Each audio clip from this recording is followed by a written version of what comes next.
İyi günler arkadaşlar. Kanalımıza hoş geldiniz. Yepyeni bir video ile karşınızdayım. Elçin Sangu ve Barış Ardus'tan yepyeni karelerini sizler için düzenleyip video haline getirdim ve sizlere sunuyorum. Umarım beğenirsiniz. Elçin Sangu ve Barış Ardus Kiralık Aşk dizisinde birlikte rol almış ve herkes tarafından çok beğenilmiştiler.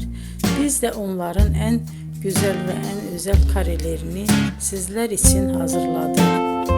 Videoların devamını istiyorsanız kanalımıza abone olup sona kadar izlemeyi unutmayın.